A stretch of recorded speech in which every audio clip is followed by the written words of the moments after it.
Okay, here we go again then in this mammoth response session. It's probably going to sound a little bit like Bear Grylls, but day 2, part 3 of this response to reasonable questions for anti-SJWs. Right, let's get back on it. And this is going to be 4 parts, I think. I'm looking at what's left. It isn't going to fit into 3 parts. There's still quite a lot of filming to do. Okay, so let's crack on. I'm going to play you the next 2 clips. I'm going to play you them back to back because I think, I'm going to make the case that they're a little bit antagonistic to one another. So here's the next 2 contributors to this project. Why is a literal teenager's different definition of racism from you so horrifying that you all have to go, No! No, we have to stop him! We've got to debunk him now! Ah! Wherever did you get the idea that racism was a self-applied identity? And if the only true racists are the racists who self-identify as racists, how can we ever expect to make any social progress to reduce racism? Or did I just answer my own question? So what I've got to say here is this to this Bomberman guy and to Steve. If you want to kick one of my legs from under me, then have at it, right? But don't kick both my legs from under me and then start whining and moaning when I land on my arse, right? Because you haven't left me any other option.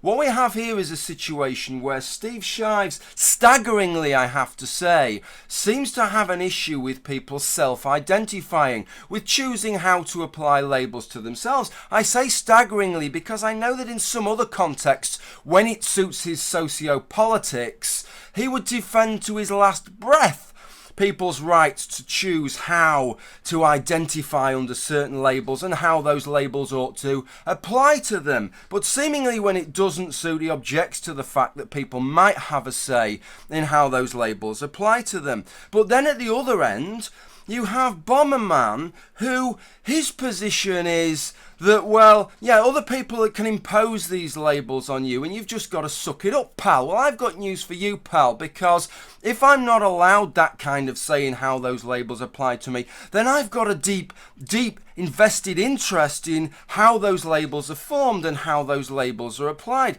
So too bloody right, I'm going to be interested in the definitions that people have and how they choose to apply them and what the impact of that is on me. Now, what I've chosen to do for myself, if any of you are interested, is that I've chosen to try and split these 2 things apart. So if somebody says to me, are you a feminist or are you an SJW or an anti-SJW, how I try and respond is I say, well, I label myself or I regard myself as an anti-SJW, or I don't regard myself as a feminist, because that makes it clear that what I'm saying is by my set of definitions. If we then have a conversation and you say, well, look, this is my definition of feminism and by my definition you're a feminist, well, we don't need to spend the next 4 or 5 fucking hours discussing that. I can just say, well, that's fine. By your definition, I'm a feminist. By my definition, I'm not a feminist. Let's not worry about that. Right, we both understand each other's definitions. Let's deal with the issues instead. So that's kind of where I'm at with that. I regard them both as valid. It's fine to challenge other people's definitions. It's fine to self-identify, and those 2 things can live alongside one another. There shouldn't be any issue with that, as long as we're aware what definitions we're working to when we're having a conversation with people. Now, what I want to do is I want to go back to the clip that Bomberman guy played, because he says that this Milo Stewart character is what we're talking about, okay? And he says that Milo Stewart is just giving his definitions and that we're taking issue with it. So I thought, let's go and have a look at that. And he shows this little clip here from an Amazing Atheists video. And there's a little time code there. So I thought, well, the clip he's talking about is going to be near this time code. So I went to that time code and found the nearest clip of Milo Stewart just to see what Milo Stewart was actually saying there and see if he was giving his definition. So let's have a look at that little clip. All white people are racist, all men are misogynistic, all cisgender people are transphobic, all members of a majority are biased against the members of the minority or oppressed group. So all white people are racist and all men hate women just for being women. I've got to say, I don't know what you think a definition is, but that doesn't sound like a definition to me. That sounds like a statement. That sounds like an egregious, sweeping generalization of a statement that's smearing an entire group of people, perhaps on some kind of baseless and erroneous assumption that just because it has been shown that we have these kind of subconscious biases that we're not aware of, that even if we become aware of them, even if we take steps within our own lives and with our own conscious mind to try and counteract those biases, it's just hard shit. If you're a white person, you're racist, and if you're a man, you hate women, and that's just the bottom line. That's as far as it's going to go. Well, I think that what he says there is a load of shit, and I take exception to it, and I don't think it's a definition. And I've got to ask you, Bomber Man, if I made a video, right, and in that video I said I think all women are sluts and I think all Muslims are evil, and then some of your oppos started giving me a bit of shit for it, I don't think you'd make a video saying, lay off Noel Plum, all he's doing is giving his definitions there. What's wrong with that? Bollocks would you do that? You do what any decent, honest person would do, and you'd say, yeah, do you know what, he was totally out of line to put those things in a video, and he deserves everything he gets. And just because this twat looks like Joe 90, right, doesn't mean that he gets a free pass. You often say that you are for equality of opportunity, but if people of color, for instance, have to overcome barriers whites do not, such as discrimination and unequal treatment, as are well documented in various studies, then how can the current situation be thought of as equal opportunity in any real way? And why do you consider it racist to discuss these issues? Well, no, I wouldn't consider those conversations racist. And I really don't like the idea of labelling conversations racist in the first place. In fact, I've got to say that that's one of the objections that people tend to have to SJWs, which is trying to rather than address issues and get involved in issues, smear those issues as having been tainted with racism and therefore stopping people feeling enabled from discussing those issues. So if you're saying that anti-SJWs are doing the same thing, then what I would say is, well, then those anti-SJWs are actually doing the same shitty trick, and I wouldn't have any time for that. So I hope that's cleared up where I stand on that. But this is a real curious one, this business of equality of opportunity over equality of outcome, because I could tell you what my utopian aims are with regard to anything, couldn't I? You know, my sort of ideological goals, and I could say that I favour world peace, right? And nobody would say, oh, so you're suggesting that no wars ever happen then, that there's no wars taking place in the world. Nobody would say that, because they understand that what I've just said is, I would like to see as an ideological goal world peace. I'm not saying that that is the situation right now. And that applies to almost any conversation you could have. But it's kind of a curious fact that whenever you suggest that you are in favour, that you advocate equality of opportunity over equality of outcome, perhaps like me, because you look at equality of outcome and you think it involves making generalising assumptions about groups of people that we don't have sufficient warrant to really make, then they assume you've said a lot more than that. They assume that you've said something along the lines of, I advocate for equality of opportunity, and I think that the societies we live in right now have perfectly functioning equal opportunity for absolutely everybody, which is of course not what you said at all. So if I had a question back to the SJW community, it would be, why do you always seeming every single time I've ever mentioned it, somebody makes that leap and feels the need to challenge me on the fact that I've just asserted that there is perfect equality of opportunity in the world right now, when I've said no such fucking thing. Do you understand basic English syntax? No, I ain't got a clue, mate. I'm a fucking idiot. It's like, if I say this cat is pretty, I don't mean that all other cats aren't pretty. Like, do you really not get why saying all lives matter in response to Black Lives Matter is not only racially insensitive, but just patently ridiculous? So there's kind of two parts to what this chap says here, and so I'm going to tackle it as two separate parts. He talks about this idea of, just because I say that one cat is pretty doesn't mean that I'm not saying that other cats are pretty. And what I want to say with regard to that, it's right, he's absolutely right in what he says, but that is the same, actually, it's the same kind of thing as me saying that just because I say one cat is pretty doesn't mean that I am saying that other cats are pretty. And the reason that I want to mention that is because one of the beefs that many anti-SJWs have with SJWs is that if you criticise, for example, if you criticise something a woman says online, or if you criticise a specific woman online, then it is taken in some circumstances as misogynist, as if it's an attack on women, as if you must hate all women because you've publicly criticised one specific woman, or that you've criticised one thing that one specific woman has said. And that is a leap that you cannot make for the same rules of grammar, syntax and logic that you're saying we can't make the leap that you're talking about here. So I hope that you would take that on board in the same light as I am going to take on board what you've just said, because I do take on board what you've just said, and what you said is absolutely right. And saying that Black Lives Matter does not suggest in any way that other lives don't matter. And in some circumstances, I absolutely agree with you that All Lives Matter is not an appropriate response to Black Lives Matter. This is how it appears to me, to somebody a little bit distant and disinterested from this situation, because it seems to be largely an American thing, I have to say, is that I can see a little bit of sympathy with both sides. If you have a problem that is disproportionately, to a heavy extent, a black problem, right, or is solely a black problem, then if you use Black Lives Matter as your tagline or your hashtag or whatever, I don't really think All Lives Matter is an appropriate response. And I could understand you rolling your eyes and being a little bit upset by that, right? I'll give you that. Of course I'll give you that.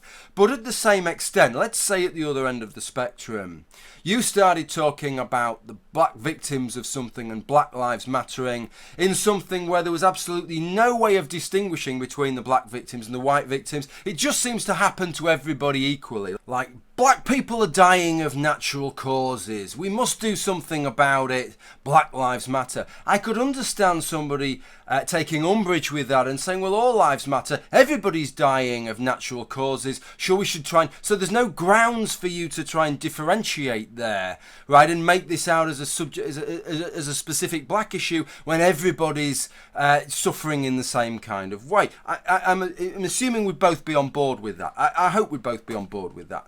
So I think it very much depends on the specifics of the situation that's involved.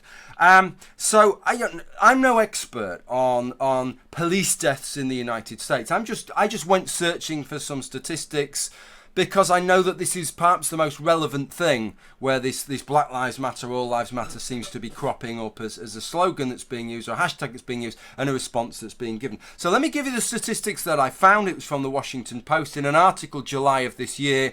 So the statistics was from January the 1st, 2015 through till then. So it was a sort of year and a few months. If you dispute the statistics, that's fine. I'm just going on the statistics that I've got. And according to those statistics, in that period, 1,502 people were killed by the police whilst they were carrying out their duties, whether rightly or wrongly. 1,502 people killed by the police. 24% of those were black. That was 381 individuals. Whereas black people make up 13% of the population. 24% of those killed were black, 13% of the population.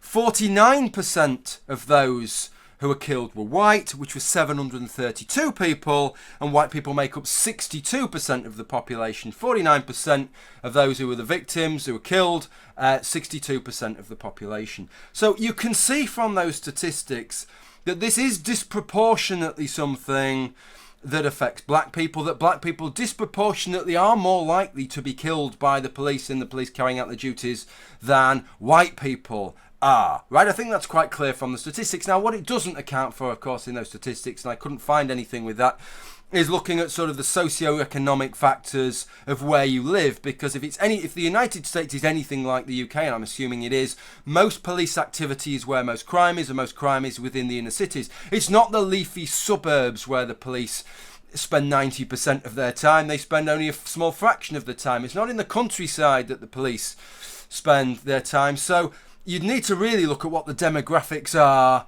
in those inner cities, in those areas of socio-economic deprivation, of course, to see really how those statistics pan out with regard to those likelihoods. But I can very much understand how somebody such as yourself, as a black person or somebody sympathetic with your position, would look at those statistics and say, well, looking at those statistics, this is clearly an issue that disproportionately affects black people, and so it really isn't an appropriate response to say all lives matter as a response to us using Black Lives Matter with regard to that. And I have some sympathy with your position, don't get me wrong on that. But if I take your cap off and I put this other person's cap on the other side, I do have some sympathy with their position as well, because if I look at that, it's not as if that level of disproportionate effect is like particularly large. It's not that big, is it? I mean, it's not as if 62% of the population is white but only 2% of fatalities is white.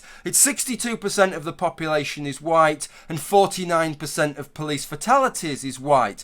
732 white people were killed by police, 381 black people are killed by police. So I could understand somebody else looking at those statistics and saying, look, if we have an issue with the numbers of people, with the gross numbers of people that the police are killing, then how can you ignore 49% of those fatalities? Why not deal with them all? Surely this is one of these issues where we would be better off dealing with them all, because it's not as if there's some gross disproportionality going on there. So I can kind of understand both camps, and I hope you can see where I'm coming from with respect to that.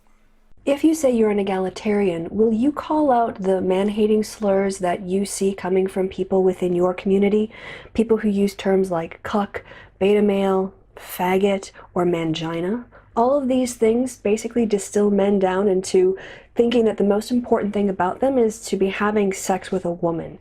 That's rather offensive. So what are you doing to stop this kind of behavior in your community?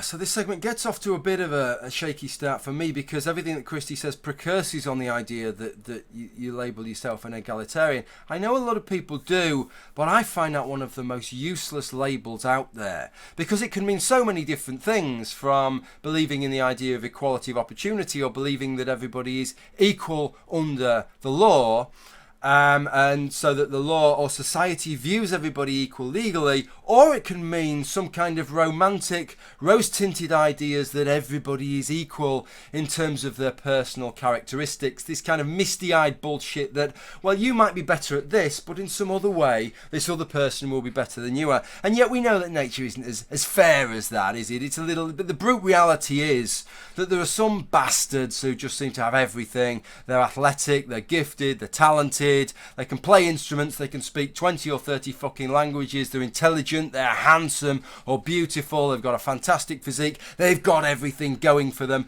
And then there's some poor twat, right, who's falling to pieces physically, is ugly and stupid and boring, right? So the problem that I have with a label egalitarian is that it doesn't tell you anything. If I tell you I'm an egalitarian, you've then got to say, yeah, but what do you actually mean by that? Because it can mean a whole host of different things. So I might as well not have told you in the first place. I might as well have just told you what I actually thought to begin with. So it gets off to a bit of a shaky start, okay? But then Christy talks about these. Surely we should be taking offence at these kinds of words, including words like cuck and beta male. I don't see the problem with beta. I always think that beta male doesn't seem like the kind of insult that it's supposed to be. After all, the very idea of the alpha male is that only a small select group of people would be alpha males. Personally, I kind of aspire to being a beta male, right? If I could get close to being beta male, that would do for me. So if I call you a beta male at any stage, don't take that as an insult. But to answer Christy's questions then, would I call it out? Yes. Have I called it out? Yes. But in just the same way, Christy, as you call hundreds and hundreds of people, the insult that you like to use is to say that they are like a creationist, and I've called you out for that for a couple of specific reasons.